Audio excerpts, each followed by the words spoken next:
Okay, everybody. Thank you so much for tuning in. This is our very first edition of this live broadcast. It's going to be something explosive. We're doing it raw. We're doing it live. We're doing it interactive. So, guys, that's the way we roll. It's not we're trying to jump over all the studio things and get on these individuals. The guys who are live today, they are all very, very busy human beings, I can tell you. So we had to just do it, the way we see it. We just had to cash in on when we saw them, and that's how we're doing it. So without wasting your time, we're just going to go into the business for today. But let me start by introducing the panelists who will be talking to us today. I have Chief Agujebe Ikechukwu Ejesi. Please thank our viewers and our listeners. Thanks everyone for joining us. My name is Ike AJC, KIJC, and I live in Toronto, Canada. We're ready for the discussions, so let's see which way it goes. Thank you. Thank you for coming on. All right. Second person is Mr. Olujimi. Mr. Olujimi, please go ahead and introduce yourself and tell us a little bit of who you are and what you do. Thank you very much, Judy, and thank you very much, the viewers. My name is Honorable Olujimi Adekanle is my name. Presently residing here in Toronto, Canada. I was a politician in Nigeria. I contested election in Nigeria, vying for the state assembly in Ondo State. And I'm a known figure in Nigeria in all the social media and media houses, both AIT, Chinese televisions, and other radio stations. My face is familiar to them when it comes to the issue of political analysis. All right. Basically, functionality in Nigeria. Thank you very much. Olujimi, could you adjust your camera so that we can see more of your face? We're losing some of your face. Yeah, thank you very much. Chief Ejesi, sorry, when you were introducing, I didn't tell you properly, but could you please tell our viewers a little bit about yourself, who you are, what you do? Well, I think I'm a veteran. Student activism, labor activism, human rights, and community organizations here in Toronto. I have been around quite a bit, and then I think I have laid as much of my time and life for the salvation of the country called Nigeria. A fight that seems to be unwinnable.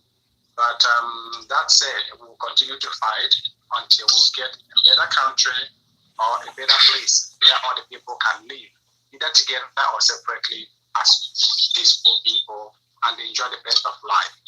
So generally speaking, I'm in healthcare practice here, and I'm a political scientist and analyst. And let's say I'm involved. Thank you. Thank you so much. Thank you so much. Gentlemen, and just to inform our viewers, we have one more panelist. His name is Bevis Ibinoba. He is currently indisposed, but he has asked to be given like 10 minutes or so. He's going to join us on the discussion, and we will take his own view of things. But let me go straight to the question.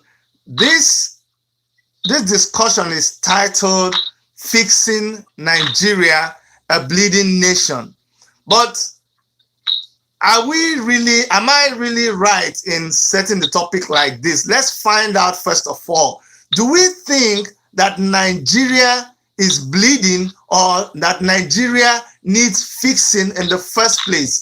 Chief Ejesi, do you think that Nigeria is bleeding? Does Nigeria actually need fixing, or is this just something that I am coming up with? Because I could be wrong or right. Okay, you chose a very broad topic for discussion. But where I got interested was in the bleeding Nigeria, or fixing Nigeria, a bleeding nation. Now, as a healthcare practitioner, bleeding means to me that there is a critical situation. So Nigeria's case is beyond a bleeding nation. Nigeria's case is a critically, intensively, acutely ill patient that doesn't need only fixing, but needs critical, urgent attention. So fixing a situation like that is not what we can discuss in 10-15 minutes. Nonetheless, yes, you chose a topical issue to discuss. Nigeria is a bleeding nation. Currently, bleeding from west, east, north, and south. So all corners of Nigeria are bleeding. And therefore, and when we say bleeding, we mean real human bleeding. And so maybe we can start fixing from one angle to stop the human sacrifices that are going on daily. So we chose a good topic. You agree with the topic first of all? Yes, like I said, it's a discussable topic. Exactly. Olujimi, it's broad, but let's start from somewhere. Yeah, Olujimi, do you agree that Nigeria is bleeding and needs fixing, or you think not? Nigeria is not only bleeding, but Nigeria is already in the theater waiting for surgery. And we need a very surgery ward, awaiting a very good medical experts. So, we have, in what ways is Nigeria bleeding? Chief Agency.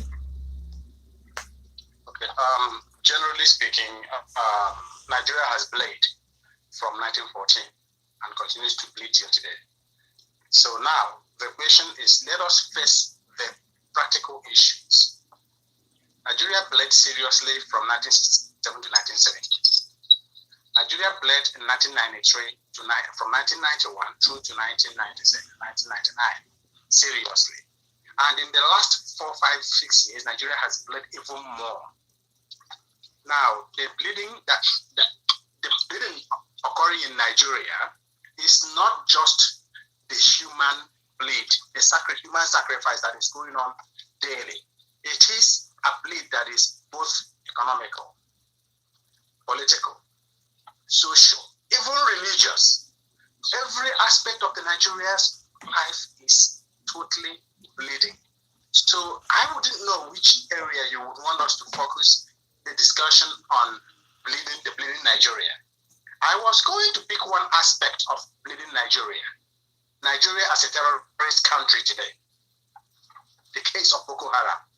The unceasing human carnation that's going on in the north today. Where do you start fixing? And what are you going to start fixing? So the problem is that the biggest issue is a government that is so complicit and non-transparent relationship in what it does and everything it does with both the people and the country. When the government that is supposed to be the one concerned about fixing the country is the one that is complicit in the problem with the country, where do you start the fixing?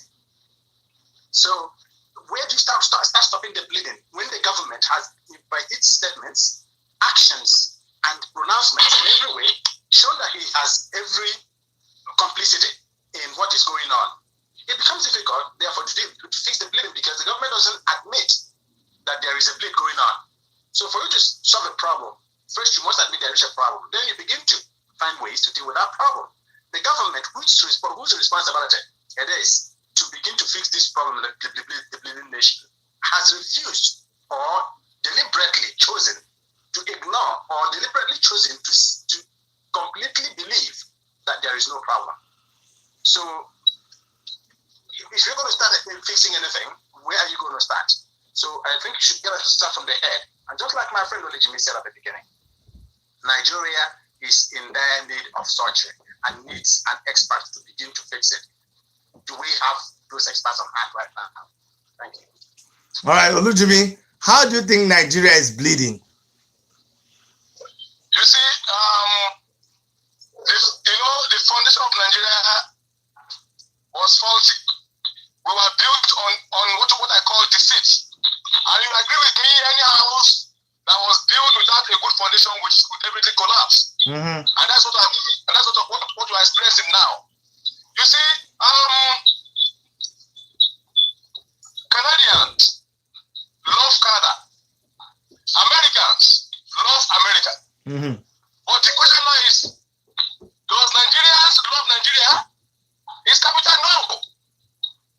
Nigerians don't love Nigeria. Why would you think that Nigerians don't love Nigeria? Nigerians, how? Let me tell you. Look, if you have a child and you don't love your child, understand? There's nothing good you can do to that child. And that is just the description I'm trying to give you right now here. A Canadian will always put Canada first in anything they are doing. An American will always put American first in anything they are doing. But why do you think they do this? Why do you think they do this? They do this because the country of Canada caters for its citizens. America caters for its citizens. If Nigeria is bleeding and they are not taking care of Nigerians, why would Nigerians want to care about them? That's where I'm going to. Nigerians does not care for Nigeria because they only care for their own personal selves. And that's personal to the leaders of Nigeria. Because I was once a player in that country. So you know what I'm talking about? So Olujimi, let me understand what you're saying. You're agreeing first of all that Nigeria is bleeding. You say one of the ways Nigeria is bleeding is because the people don't love Nigeria. I'm going to come back to you, but Chief AJC, recently there was an election that was conducted in Nigeria, and Nigerians unanimously elected, according to INEC, they unanimously returned the sitting president in the person of Buhari. What do you think? Was that a wise decision by Nigerians, or how did it happen that if Nigerians were bleeding before that election, that they went back and they re-elected the former president? So maybe there's something he's doing right that made him to be re-elected by Nigerians. You bringing this question kind of would distract from the broad topic that you had set up at the beginning, because this particular question is a full discussion on its own on a good day. We're losing your face. We're losing your face, agency. You're losing my face? Yeah. I can see myself here. I don't know. You say it now. It's cutting you off a little bit at the head. If you're a tall man, yes, good, perfect. Okay. So now, if we choose to discuss Nigeria's past election, it's going to be a full discussion in itself. One, was there an election? Mm-hmm. Number two, was the election what should be considered an election? Was it free, fair, and on fair time? Number three, was the result a valid result? Because elections matter is still in court, I will choose not to discuss that matter here. Okay. Let the course of the court to run its process, and then we'll come to that discussion someday. However, as a person, I do believe that Nigerians have a task. Not only to every president in Nigeria today has a reason, a task. Every Nigerian who's 18 years old today, who voted in that past election, has a responsibility, not only to themselves, but to their children, to ensure that their vote is validated. That election needs to be looked at again, and that is part of the bleeding Nigeria. When I spoke earlier, I told you about a bleeding Nigeria that is bleeding economically, culturally, financially, socially, and in every respect. So if I'm going to Can you pick one? Can you pick one aspect and let's go in detail and see how Nigeria is bleeding in that area? That will now help us to try to profile a solution, because like Olujimi has said that people don't love their country, Nigeria. I'm going to come back to that, but can you pick on one aspect of this bleeding Nigeria? Maybe when we dissect it, it will help us to understand what we're saying. If you don't mind, let us actually zero in on the political bleeding of Nigeria. Okay, go ahead. Okay. And like both of us had agreed, Nigeria has bled from 1914 when it was inconsistently set up. Okay. And so that bleeding continued with very poor population census. Mm-hmm. I do not know of any one country in this world that doesn't know how many people it has in this territory, except Nigeria. The government claims there are over 2 million, 200 million Nigerians. If you go, I lived in the north for a complete 7 years. I don't know where the population is there that will give me 150 to 12 million people, since there are more people in the north than the south, supposedly. Now, I do not know of the way there is this population in Nigeria that will give me 200 million people. So first, the Bleeding Nigeria started with us not having a good population census as a foundation in 1963 as citizenry. So the Bleeding started from there. If you do not know the number of people in your country, how can you provide the government? That is one first aspect of the Bleeding Nigeria. Number two, there is no national identification process. More than 85% of Nigerians have no way of identifying them, wherever they are, anywhere in the country outside of Nigeria. And so therefore, if you have no way of identifying your people, who is a Nigerian therefore, one would continue to ask. So a Bleeding Nigeria, a bleeding country that has no functional economic system. Nigeria's financial system is based on a culture of corruption, poor corporate spirit, and inconsistencies that you could only lead to, that are based just built on nothing but self-aggrandizement. And so therefore, the country continues to bleed politically and in every aspect. Karl Marx said that every the sub-foundation of a nation is built on the economic scale, is built on the economy. But I always continue to contradict that. I believe from what's happening in the current world today, that the political structure is the main foundation of every nation, of every country, and every other culture is built on it. When you have a weak political culture, a political foundation, everything else would never hold. Nigeria has a very poor and bleeding political system, and this political system therefore makes it impossible for right individuals, right people to be in the right positions. No right individual ever gets to contest an election, for starters. And because the right people never get to contest the elections, the right individuals never emerge. And because the right people never emerge, Nigeria will never get a good government. And because Nigeria will never have a good government, nothing else will function, both the economy, the cultural system, and nothing would happen. So, when you ask for us to zero in on one aspect, I am zeroing on the political bleed of Nigeria, founded on very poor and corrupt political system, that it makes it impossible for people, for the right individuals, to come to contest elections and to win elections. Elections that are rigged up and rigged every time at every level.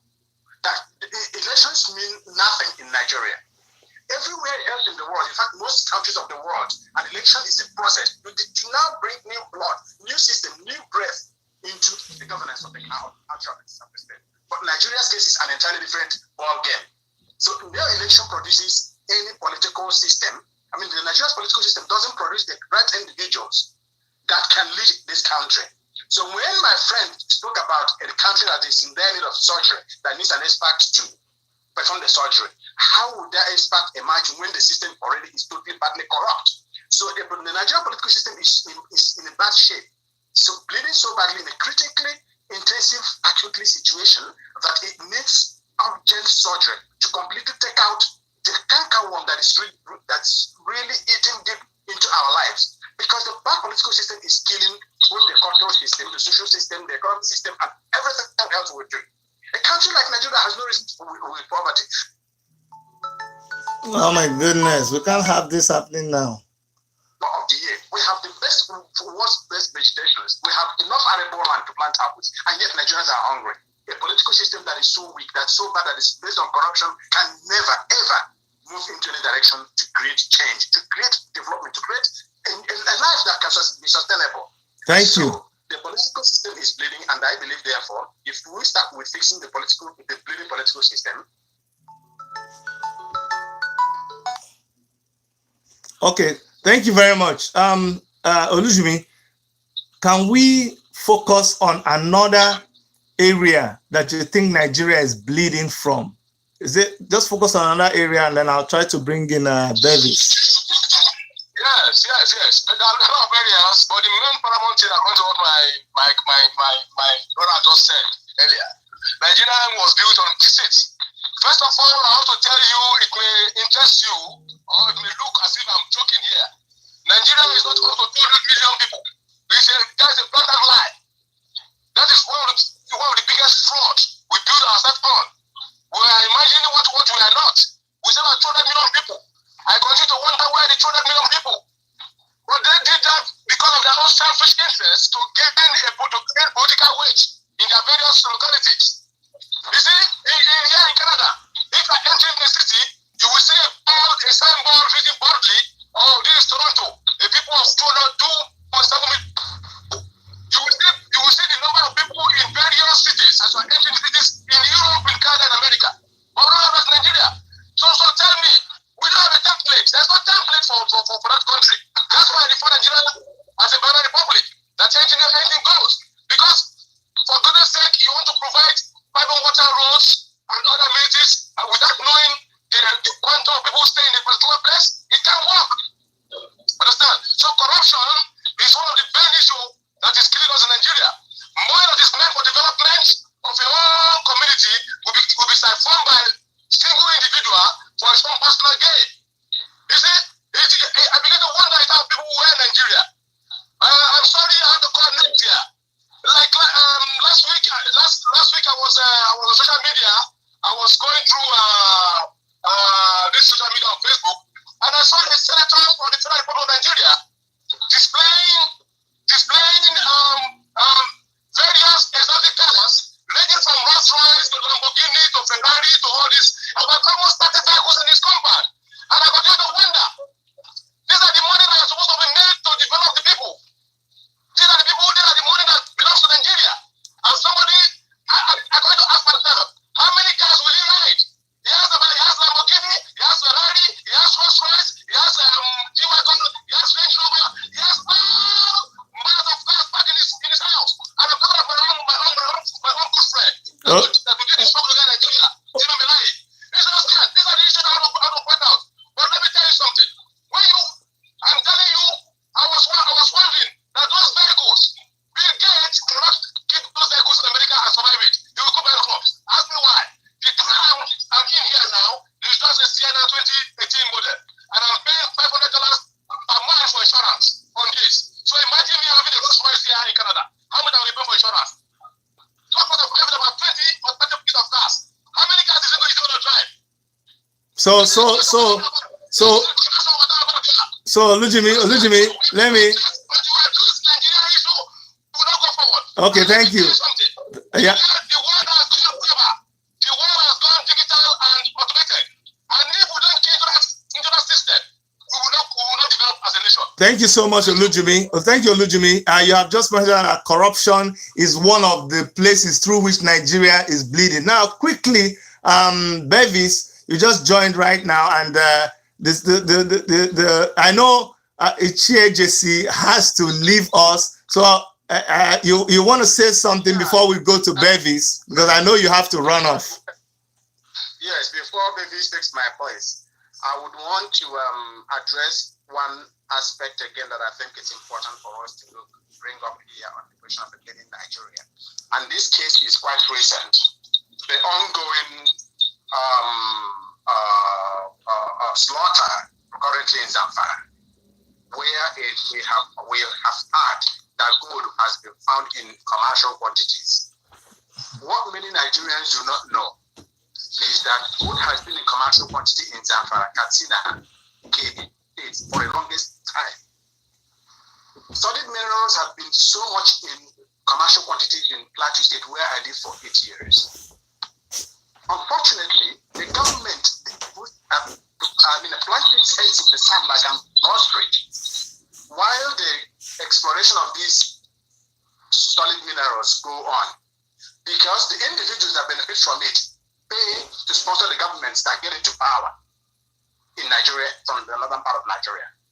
Nigeria is dependent on petroleum from the south, and the south's inability to organize itself into a port in Nigerian political system is one of the causes of the current bleed that is going on in Zamfara. And now, foreign interests have now come into the exploration in Zamfara. The Lebanese have been there for years, and now the Chinese are there. Now, the clash of these two civilizations is what is creating the new carnage in Zamfara. And if care is not taken, it's going to flow further south. If we do not stop that bleed now, by by being transparent, by a government being transparent, stop this and then take over the exploration of the solid minerals in Zamfara, Kebbi, Katsina, Plateau states, and all the other northeastern states. Until we do those, until the government transparently comes up and begins to regard those as natural resources as they have regarded petroleum that's coming from the south, we will continue to bleed. Thank you so much. The case of Boko Haram, the government in power tells us it's a foreign. They speak from every part of their mouth.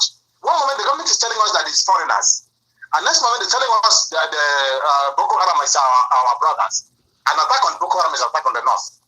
And yet another government tells us, oh, we've gone to Mali to pay off the herdsmen that are coming in to kill Nigerians. It's also so funny and stupid. When the government begins to lie to itself and these people, the bleed that started will continue to go on until it continues everybody. The interesting thing they do not know, some people are calling it the metamorphosis of the Almajiri from beggars to bandits. This is just the beginning. If I want to indicate that if you do, the children of those men, you did not, those children you did not train will not let your children have peace. Nigeria's Almajiri are graduating into banditry. There is foreign interest now supplying guns everywhere in the country. Nigeria's bleed will continue until there is a transparent government that's ready to take on this and be honest with these people and the world. Start first by telling us how many Nigerians there are. Start also by giving us an election that produces right people in the right places. And then let us begin to attack corruption for what it is. The corruption is not fought as a political war. Corruption is fought as an economic war. You plug the loopholes that people... There is no country in the world without corruption. Absolutely none. It's how you manage your process, how you manage your system, and you're able to identify those loopholes and then be able to step one step ahead of the criminals that you do better. But when the criminals are the ones making the laws and the rules, which way do you go? Nigeria will continue to blame. I think on this note, I'm going to end it and say that currently, if the current trend continues, there is no hope for Nigeria until death arrives. Thank you very much and have a good day. Thank you so much, Chief Agujegbe IKJC. I know you have to run off to work. Here in Canada, everybody works. So thank you for joining us. Now, thank you also, Mr. Bevis Ibinoba, for coming on. Mr. Olujumi is still standing by, but Bevis, let us start from you introducing yourself to us and letting us know who you are and what you do. Thank you very much. I've been sort of listening to the last brother that was just talking. First, let me just first of all introduce myself. My name is Bevis Paul Ibinoba. We are working hard to see what we can all do, in our own little ways to see what can help Nigeria. It doesn't even matter how much you want to do to help Nigeria, one way or another. You can do whatever you can in order to, to bring some kind of lasting solution, to what we're doing. I'm a Nigerian Canadian. What we've tried to achieve in Nigeria is to set up a platform where we can, harness plans, or put whatever bills or whatever thing in place in order to see how we can best, if we want to use the word, if you will, restructure Nigeria, if you will, one way or another. So that's basically what we're trying to do in Nigeria. But, okay, so the next question is, do you really think that the title is appropriate? Is Nigeria truly bleeding and needs fixing, or do you think people are just overblowing this thing of saying that Nigeria is a bleeding nation that needs fixing? What is your take on that?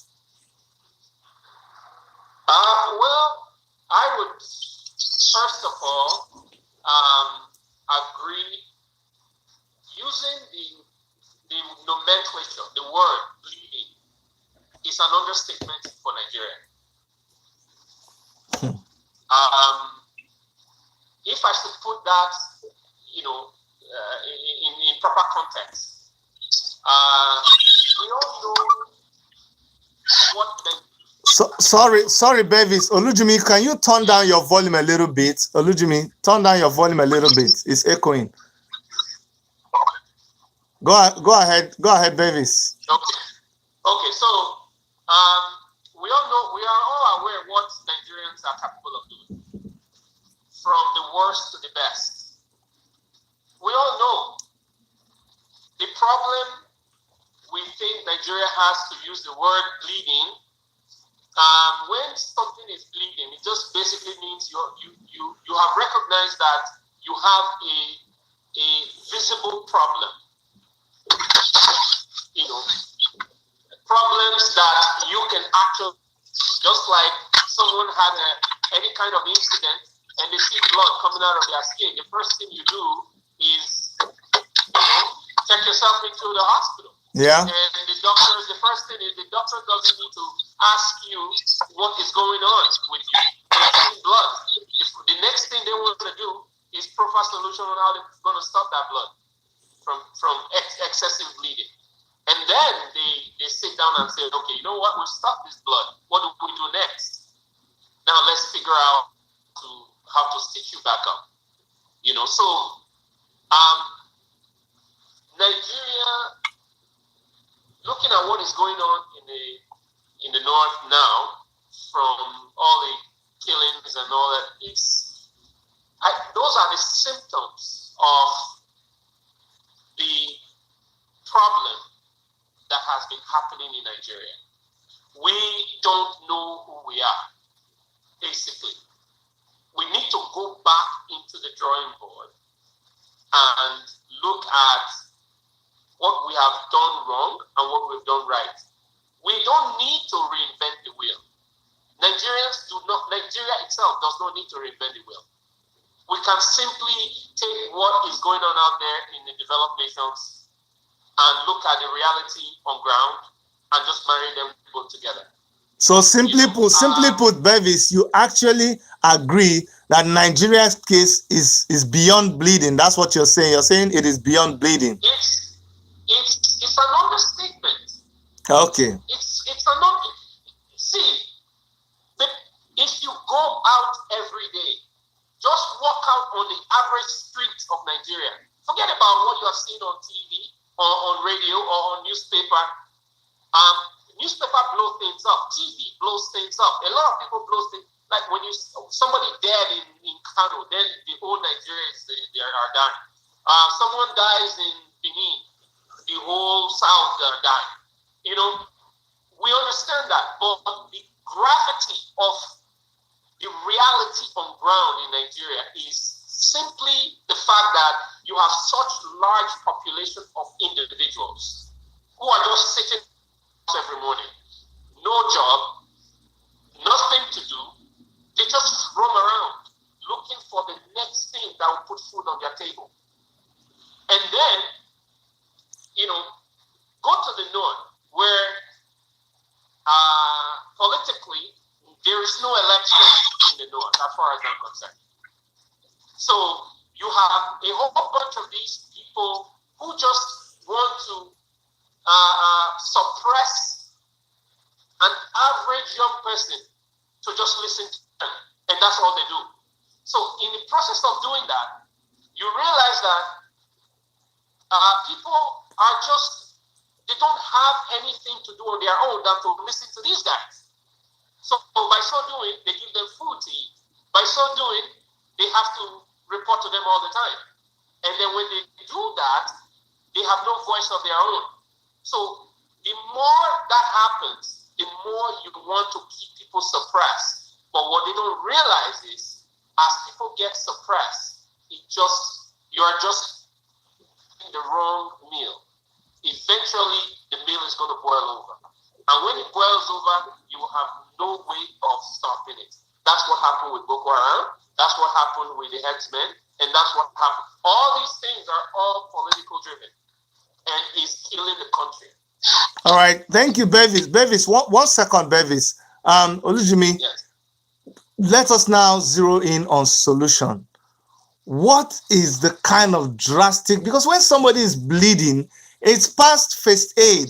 It's past like emergencies. It's like the kind of bleed. In fact, you guys have all agreed that saying that Nigeria is bleeding is an understatement. So it's like we should say that Nigeria is on life support by now. So when somebody is on life support and maybe they're having a heart attack, the doctors run with those electrical charge things and they begin to put it on the person's chest to try to revive the person. That's what I hear you guys saying. So if Nigeria is at that critical moment in lying down on life support, what kind of drastic measure should be employed in the Nigerian situation? I want specific things now that if you were to be put in a position of authority and they said, look, Olujimi, Nigeria is in your hands, so profile a solution. What is it that you would prefer? Something drastic.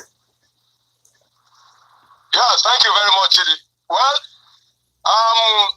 if we have a situation where a patient is in a critical situation, that is in the point of death, we have to improvise all manners of solutions. Having said that, as I said earlier, our problem is that we didn't love our country. Nigerians does not love Nigeria. That is just one aspect. And how do we do this now? How do we get this right? We should imbibe the culture of loving our own country. Because if you love our country, you will not allow our country to die. I said earlier, we have to come with a sense of responsibility, sincerity, purpose.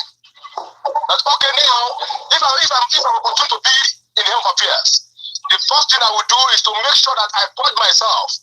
They said, he who comes to equity must come with clean hands. I will expose myself that look, this I am.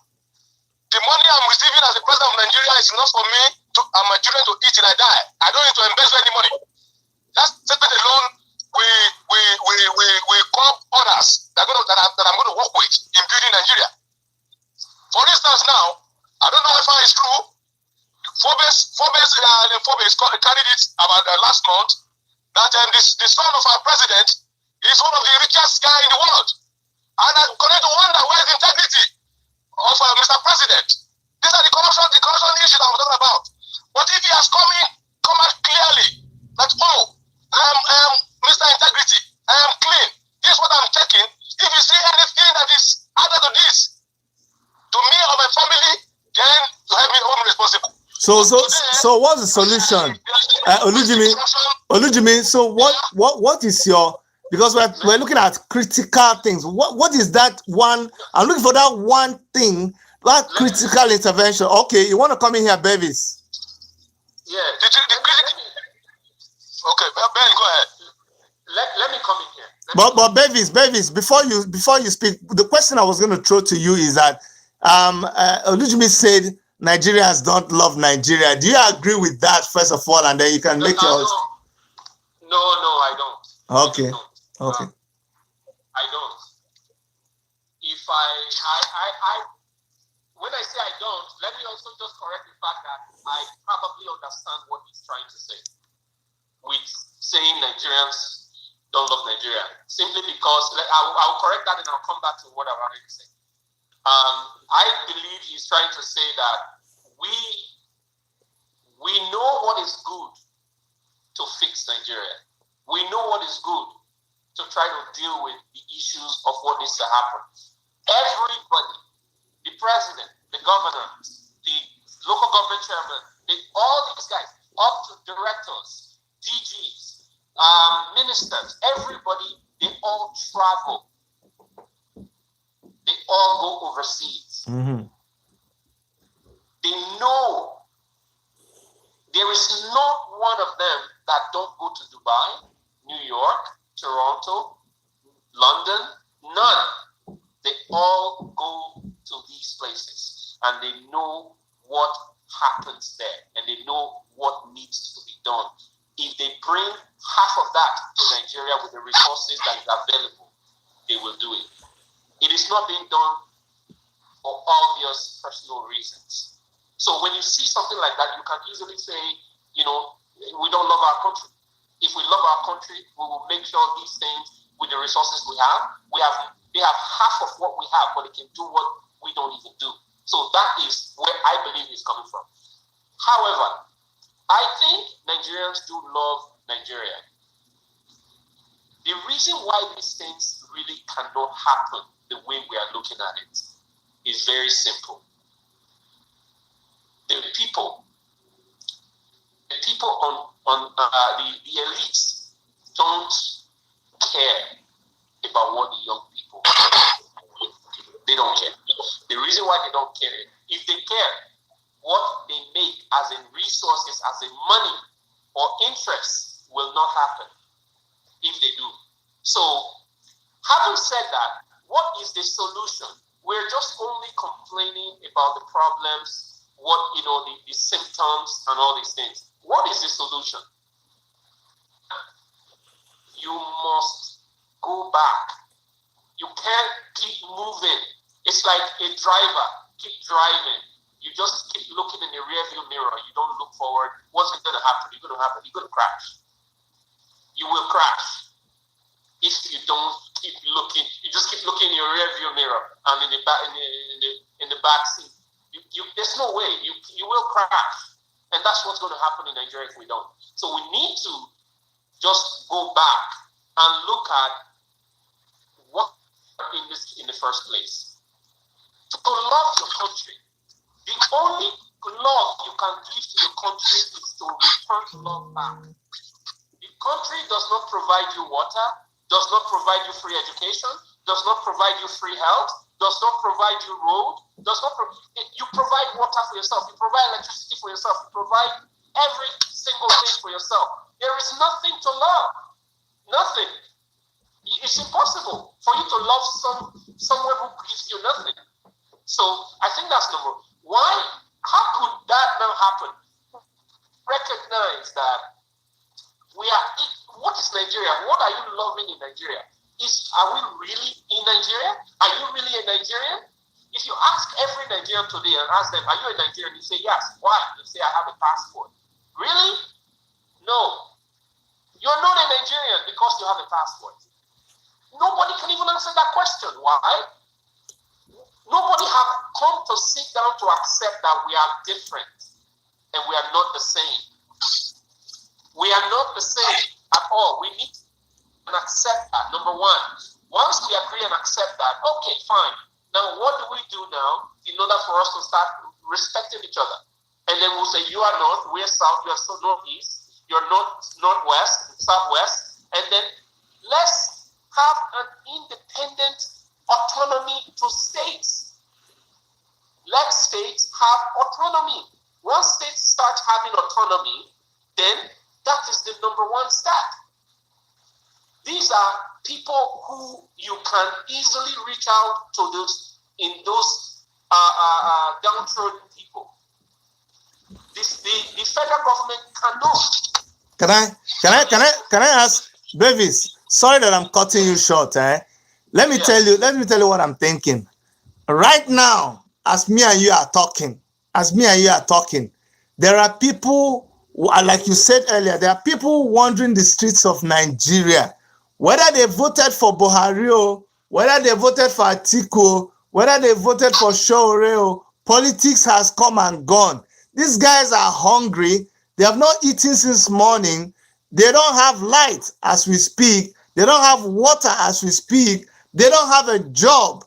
So that is the situation that they don't have nothing as we are talking right now.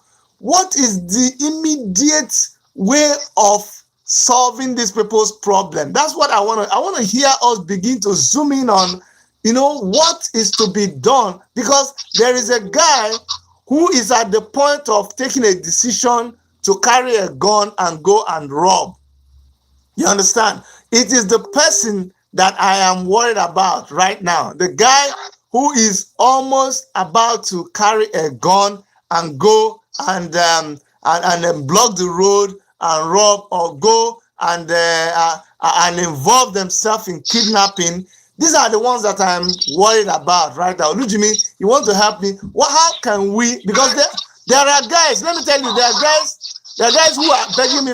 There are guys who are asking me for money, And I feel so bad because I'm not able to really provide these monies that they're asking me for. But I know they need the money. What are we going to do about them right now? What's the immediate situation? Chidi, Yeah. I'm in the system. I'm just barely a year old in Canada. Okay. So you can know where I'm coming from. So yeah. I know I'm in the system in Nigeria. Mm. You can say you are not still getting my where I'm driving to. I'm trying to get to the solution. But without knowing the problem, you cannot get to the solution. Okay. And I've just told you, when I said Nigerians does not mean Nigerian, I mean that some certain people, certain Nigerians who are in the helm of affairs, who are supposed to take decisions, does not like that country. They prefer their own country, their own personal self above Nigeria. Okay. That's why I started this discussion from the beginning. Not all Nigerians. Not all Nigerians. Not all Nigerians. Those people. Okay, for instance, now, immediately Jonathan came to power, Chinese came to Nigeria to study our country. They want to know why we don't have rights, why there is no power. Understand what I'm saying? And when they came, after spending about some few months in Nigeria, they came to the conclusion that the amount Nigerian government has projected for power during the 8 years of Obasanjo's regime is enough to bring power, assuming Nigeria is a virgin land, assuming we are now forming Nigeria from the scratch. Is that money is enough to bring in, to bring in power, to bring in good power, to bring in a good electricity that will power Nigeria. Now you may agree with me, a country without electricity cannot move anywhere. You cannot fight crime if you don't have good electricity. You cannot generate revenue if you don't have good electricity. You cannot develop a place without electricity. So electricity is the first thing that Nigeria has to address. But what happened? All those money allocated for those years have been siphoned by some individuals. And these are the individuals that do not like Nigeria. I just told you a story. How can a man like me put in my house about 30 vehicles? Am I crazy? What do I do with those vehicles? These are vehicles of multi-millions naira vehicles. Am I mad? How many cars will I drive? But Olujumi, how does this affect this guy that I described for you that is on the street? He doesn't care about the 30 cars. Yes. Listen, how it affects them here is this. The solution of Nigeria, the guy that wants to carry gun and rob, I'm sorry to tell you that the solution, we cannot solve his problem immediately. Because the Nigerian solution has gone beyond immediate solution. Understand? What I'm saying is that the first thing first, Nigeria must declare a state of emergency in the power sector. Because if there's no power, there's nothing we can do. For instance, now when I came to Canada, my first week of driving in Canada here, I was booked. Why was I booked? I was as a Nigerian, the normal Nigerian mentality in me. I was driving at night, coming back from a club at night, very dead and then night around 3 a.m. And I was rolling a rolling road. I saw a red light. I beat it. Unknowing to me that there are cameras monitoring all activities, even when the country is asleep. Understand? I paid guy for it. I was fined $350. So let me tell you, security is top of there. Understand? But people don't know why they seem person to power. So without power, nothing can work. Okay. So let's declare a state of emergency in that sector. Holistically, how will you do it? And also, I want to tell you, what do you think Lagos has improved a little bit? Because Tinubu stayed outside Nigeria. He brought the experience he has acquired outside Nigeria. He brought it into governance, and that's why you see why Lagos State, understand, is not an envy of other states in Nigeria. Okay. One second. Olujimi, one second. You see, I appreciate you're talking about power. I appreciate you're talking about state of emergency, but trust me, my brother, that guy on the street I told you is still standing there and he's hungry. Now, Bevis, can you address this guy that has not eaten? Yeah. Let me say something. guy on the street, sometimes you got to understand why he's on the street. Some of them, actually, you can give them money, they will remain on the street. They will go back to the street. Okay. Unfortunately. Okay. Nigeria's problem has gone beyond picking someone on the street and giving them shelter or giving them food. Those guys on the streets, some of them make more money than somebody who's working in the factory. So I wouldn't say that it's because they are on the street or anything like that. We need to deal with something in a holistic manner. What can you give to a citizen to make them feel a sense of belonging to a nation like Nigeria? Free education, free health. It doesn't cost anything. It doesn't cost the government more than at least, what's the budget of Nigeria? 8-9 trillion. For 2 trillion alone, I have done my calculation. Right now, within my own small organization, we have put together a process.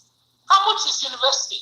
An average university in Nigeria is 40,000 for someone who is not even an indigent.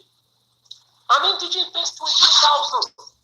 Go to Maharashtra, go to Benue State, 28, 30, 40,000. A hostel inside the school is 10,000, 12,000. Even if you add it all up, including food feeding, it's not more than.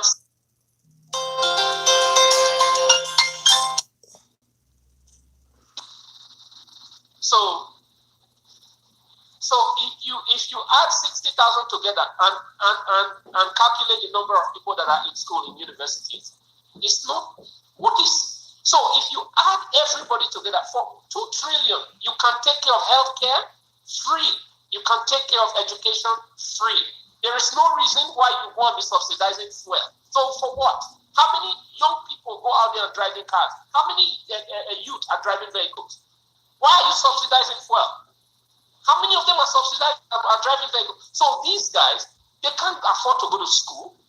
So they go on the street. They can't afford to even do anything. So they go on the street. Why are they on the street? Because they just can't. They are sick every day. They go to hospitals. They can't afford it. They die there. So if you give free health and free education to every single Nigerian, believe me, the love for this country will come back almost overnight. The love. If you want people to have love for this country, give them those two things. You will have love for this country. So what you're saying is, if you were to be the president of this country right now, that is what you would do. You would. Number one. Yes. Number one. Free health and free education. Number three. You will not see me construct one road in this country. Not one. So what do you need road for? When people are hungry? What do you need bridges for? Who's going to drive on them? Put people back to school. Put people back to work. Create industry. That money you use in constructing roads. You can simply put,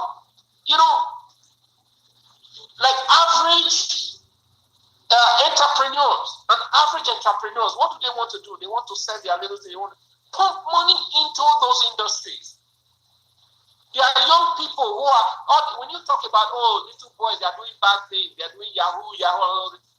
You cannot do Yahoo if you don't understand computer system. You can't. If you don't understand software, you cannot. These young people, they are very, very computer savvy. Just take a few of them, lock them up and say, I want you to produce a radio. I want you to produce computers. I want you to produce TV. They will produce it. What does it take to make a cell phone? Nigeria has over 100 million cell phones in this country. Subscribers. Do you know that not one, like you and I, we have like 2-3 cell phones. That's how many millions of cell phones? Not one produced in Nigeria. Not one assembled in Nigeria. You have how many TVs? People have like 4 or 5 TVs in their houses. Do you know that not a single TV is produced in Nigeria? Why can't you create an industry and say, let's produce this TV, let's produce this cell phone, let's produce this radio in Nigeria, and get young people to do it. Are those not jobs? Okay. Those are jobs. Okay, so Bevis, so gentlemen, I'm coming. Guys, hold on 1 second. Hold on 1 second. You see, I appreciate what you guys are doing, and you're making very valid points. But really, let's make more efforts to break this down. You know, when you talked about putting people back to school,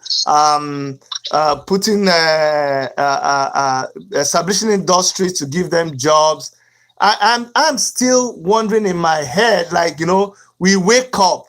What kind of announcement should we hear on the radio? Should we hear on the radio saying, the ministry of, like, I want something that after 1 week, yes, after 1 week, there'll be a change. Yes, Jimmy, yeah. Yeah. I want you to still understand one thing, and I want Nigeria to understand one thing, one particular thing here. Yes, my dear brother has said about healthcare, education, industries. But I want to ask, what is going to power these things? What is going to power the health sector? What is going to power the education? What is going to power the industries? There were industries in Nigeria, they ran away to Ghana. Why did they go to Ghana? We should solve one thing first. And that thing is the issue of power. If you don't solve power, if you like go and bring Dubai health center to Nigeria, it will collapse. You are staying in Canada. My dear friend who is staying here, you know the effort of power. Power is the bedrock of any development. So anything you're talking about, either security, either health sector, either education, without electricity, is zero. But Olujubi, let me tell you, Olujubi, before you start, let me just come in here. Okay. Just come in here because I am in the power sector. Okay. Let me just explain something. Now, he's very correct. My brother is very, very correct about the power problem in Nigeria. Very correct.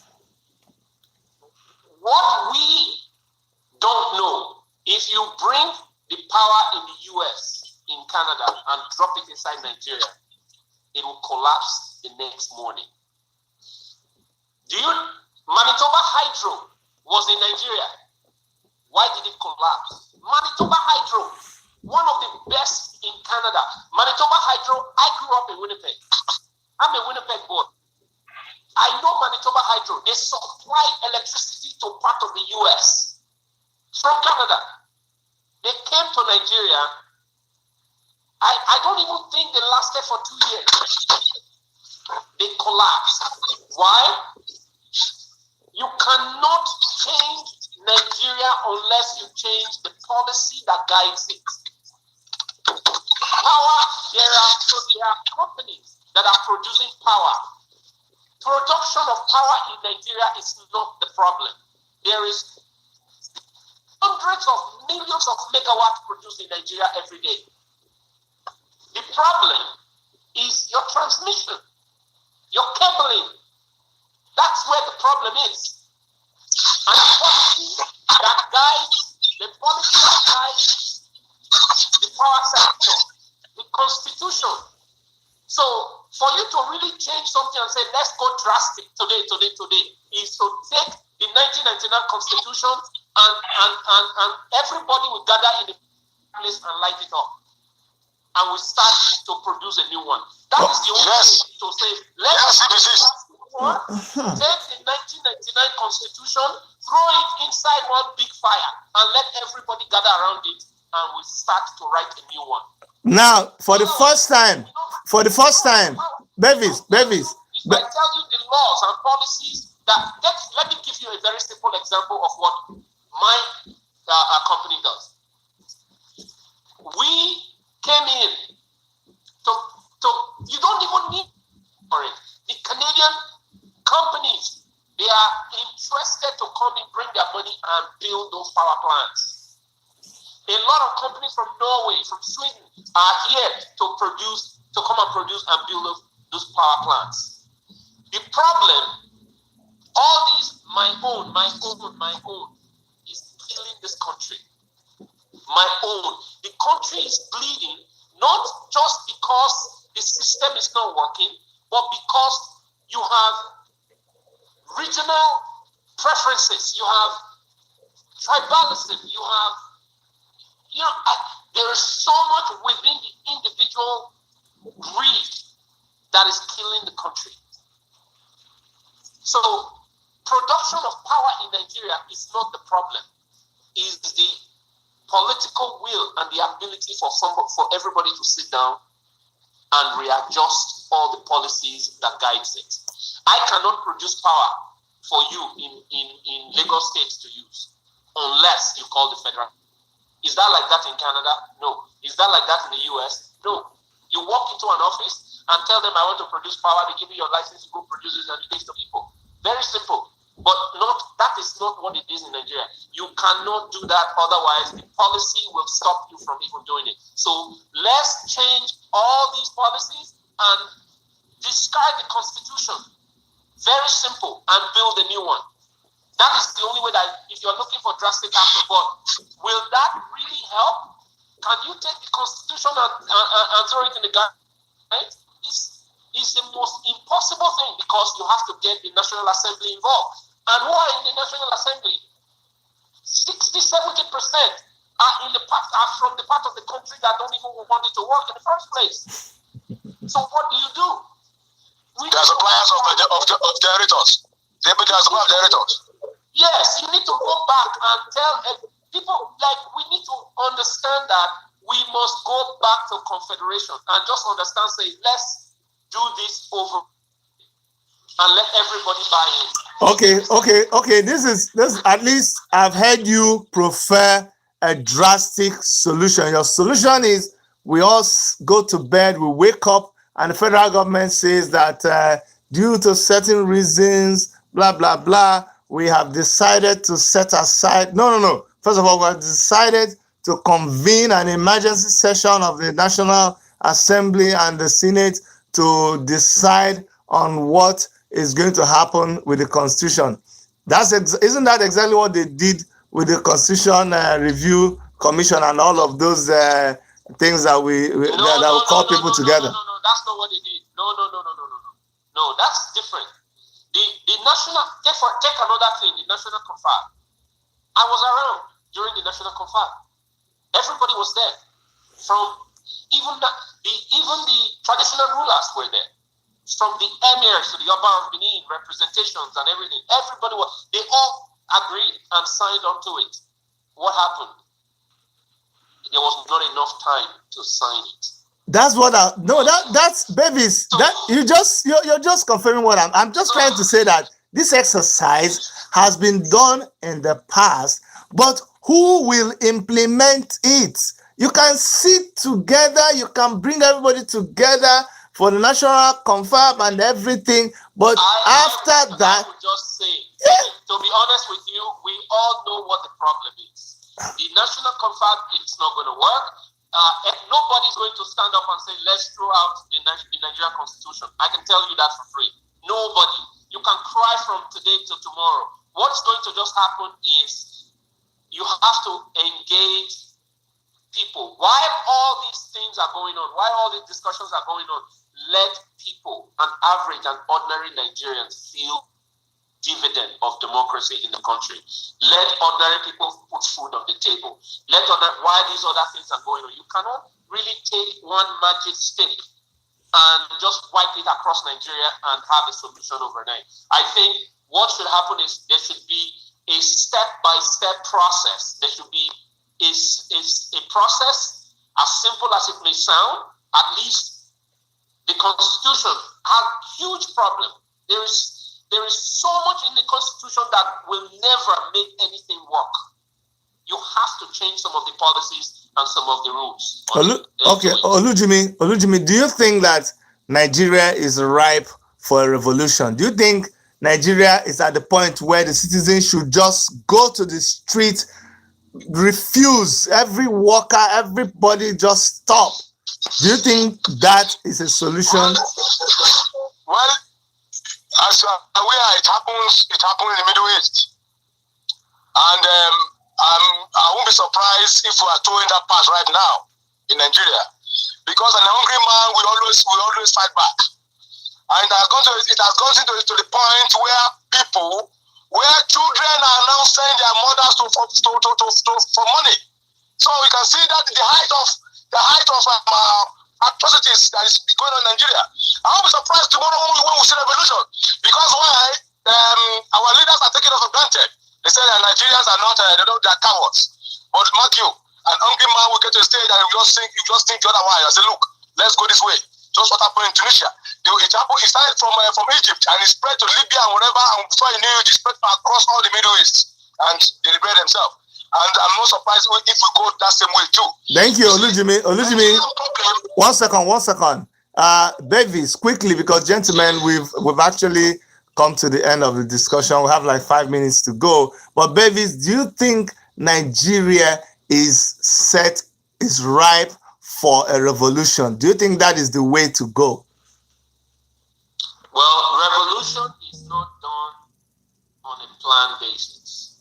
I think most of what happened during most revolutions is not planned. If anybody just wake up one morning and say, I'm going to plan a revolution in any society or in any country or even in Nigeria, it's not to work. And I have listened to a lot of people with, talking about it, even with the Biafra and all these things. Most of it is just agitation. However, I believe that there should be a robust way to listen to people and let people start to put up, initiatives on what to do. There was a time I told a group of our Igbo brothers, and I told them that I am very upset at them. Reason being, they have a lot of will to be able to put a lot of change to this country, but they are not doing it.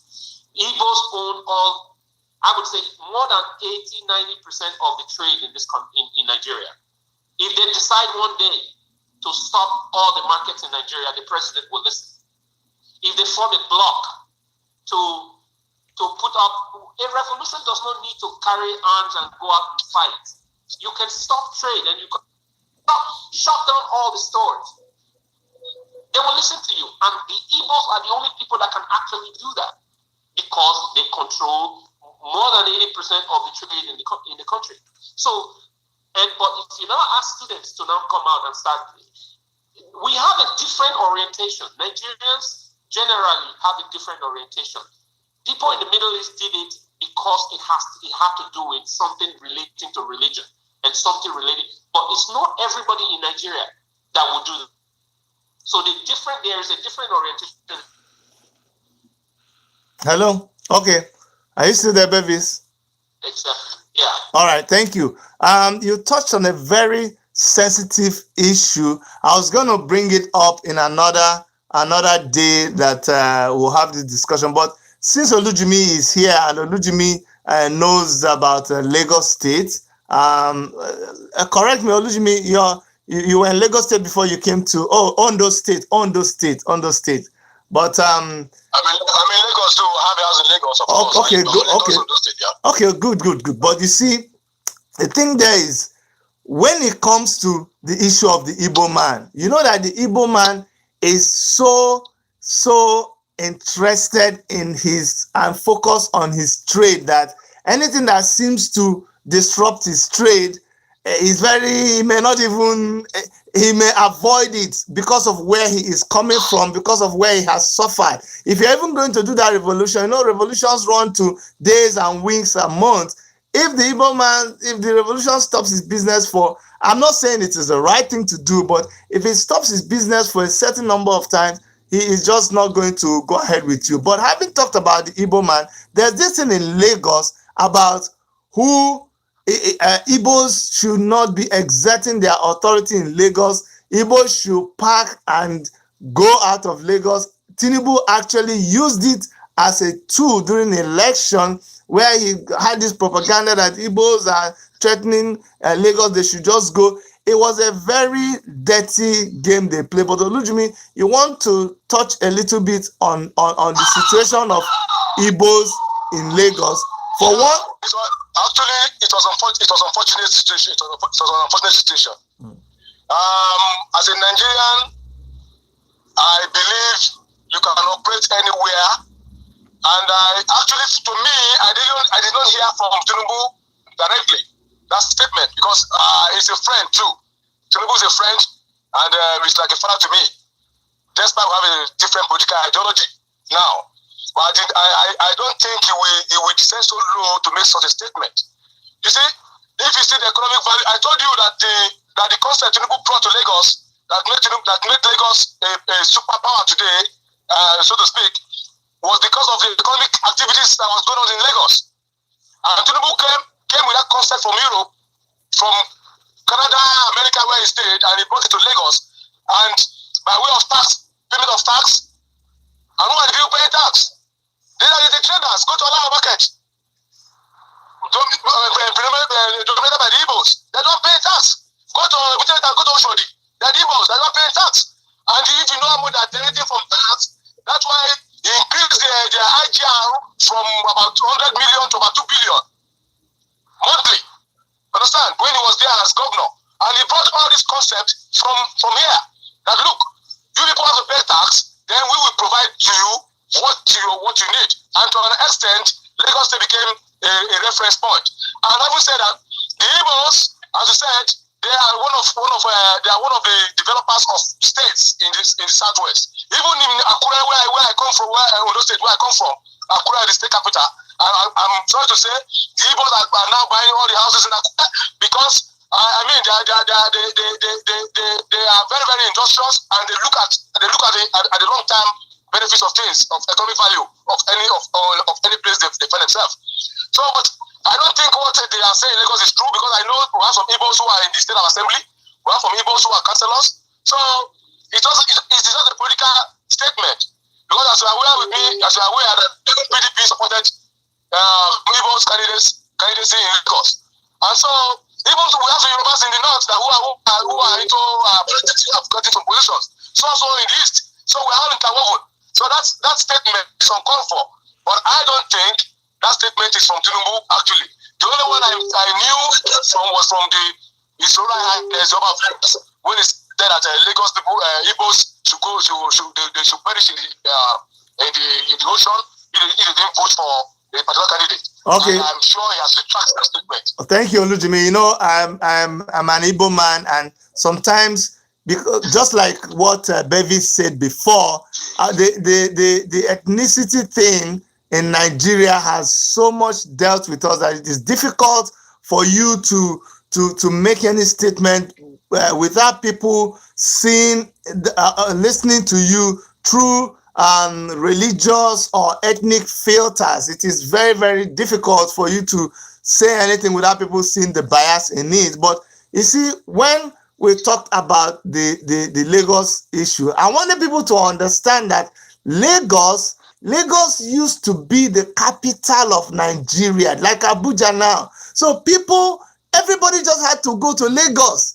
You didn't have any, you just had to go to Lagos. Whether you're from Benin, whether you're from Kano, whether you're from Kaduna, you had to go to Lagos. Lagos was the capital city. Not even capital. Yes, Lagos used to be the exit from Nigeria to Europe, because it's the coastal area where you have the ships that come in from. No, see, so whether you're flying, you have to go through Murtala Mohammed Airport, whether you are shipping something in, clearing it or exporting it. So that is what brought every ethnicity to Lagos. So I really wanted Lagos to understand that when the capital was moved to Abuja, you know, Lagos now was left as a state like any other state. But you just cannot overnight tell everybody to pack and go to Abuja and leave Lagos. If you want people to pack and go to Abuja, then you have to dismantle all the federal structures that were in Lagos, give us back our flyover, give us back our seaport, give us back our international airport, give us everything. Give you back your tax. Give us our tax. Give us all the development we put in. You have to give it to us before we all leave Lagos. Now, please, Bevis, can you weigh in on this? Because if Nigerians understood this, correctly, we will not be indulging in some trivialities that we indulge ourselves in. It's not necessary. Well, we have not been able to articulate our usefulness with the diversity that we have. Mm. I've always said that if you take a place like, Canada and the US, if you look at how they treat diversity, the beauty of it, if we are able to just copy exactly the same thing, you will see the beauty of Nigeria. Nigeria is a beautiful place. Why I said this is, when you look at the tribes, when you look at the cultures, when you look at the different ethnic groups, you marvel. Taraba alone has over 80 languages and tribes. Just Taraba, the Adamawa state, have over 70 languages. How many languages in the whole of Nigeria? When you go to some of these places, you will just marvel, you will blow your mind. Now, in Canada, we celebrate, cultures, Caribana and all these different, Wakasaga and whatever they call, all these things. Chinese holiday. You see how they celebrate this thing. If only we can just sit back and say we are different. Let's write it on black and white. We are different. You have Igbo, you have Yoruba, you have this, you have that, you have Benin, you have whatever. We are different. Let's put it black and white. And then let's start to tell each other, what do you like as a Yoruba, as an Igbo, that a thief man needs to like? What do you like as a thief man that the Hausa man needs to like? Let me sell you my yam and you give me your oil. And Chidi gives me his salt, and let's sit down in the fireplace and make food. Mm-hmm. That's what we need to do. And we need to start to have some level of forgiveness. Let's forgive each other. We've done so much atrocities to ourselves. That's what's going on. All these rigmarole we're out doing, talking problems here, and if only we can just respect each other. That's all we need. And then, I can understand why I need to. I have Igbo friends. I have Muslim friends. There are people who I've never heard of. I remember back in the days, you have Fulanis. They come and do magic, and they'll be using sword and be putting nails in their nose and magic. And we'll be watching them. You invite them to your home. You eat, you sit around. Nobody ever hear of all these things. So all of a sudden, you have people who become greedy to want to do things for themselves and now using other people to it. So when you look at the whole idea, the Igbo situation in Lagos, I've seen some videos, I'm going to kill this or kill that and all those things. At the end of the day, if you just don't have a way to respect another culture, another tribe, it makes no sense to be in Nigeria. It makes absolutely no sense to be in Nigeria. We are Nigerians because we are all different. We're different. And we need to accept that. Thank you. That's it. Thank you so much, gentlemen. This has been a very, very interesting and rewarding experience chatting with you guys. This is our first edition, so things are raw. We plan to keep it this raw, but I promise you it's going to be a better platform next time. But thank you so much for your time. You guys are very, very busy. This is a place where 1 minute is worth a lot of money. So for you guys to have given us almost 1 hour of your time, we appreciate it. I want to thank you. I want to thank you, Mr. Bevis Igbinoba. I want to thank you, Mr. Lujimi, for taking our time to come and chat with us on this program. There's been a lot of good comments, we're going to record this, and you're going to have opportunity of playing it back and sharing it with your friends. And those of you who are watching us on YouTube, on Facebook, we ask that you don't, the things that we didn't do properly, just forgive us. We're going to continue to improve, but I think it's a good thing that we can sit together and reason together and try to profess solutions to a country, our beloved country, Nigeria, which we think is bleeding, but so many people think it's actually on a life support right now. So from all of us here in Worship Media, from Bevis, Bevis, you want to greet the people finally? I know you wanna give a last statement and thank the people as we sign off. No, of course. I thank you a lot for this opportunity. And there are a lot of great Nigerians, out there who are are just as good and even better than even myself and my brother here. That is all of us here.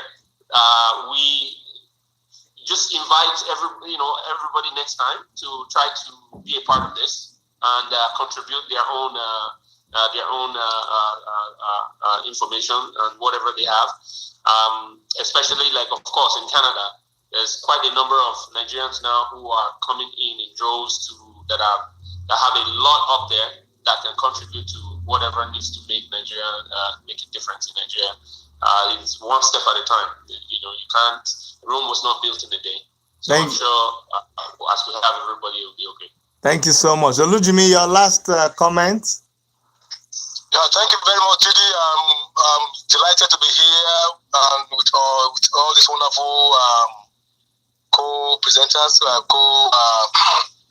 friends here on this discussion. But I want people to know that you can only talk to people that does not know what they're doing. But our leaders in Nigeria, they know what they are doing. They know that what they're doing is not good. They know that our education is bad. That's why their children are here schooling. And they left the masses children rotting in Nigeria. So they know. Thank you. What the next thing is how we are going to take it back from them. And if it's going to be my own ideology is the Malcolm X ideology. By any means necessary. Thank you so much. Thank you, everybody, and bye from Worship Media Studios. Thanks to Erica, who is at the background doing wonderful things for us. And from all of us in Worship Media, bye. See you guys next time.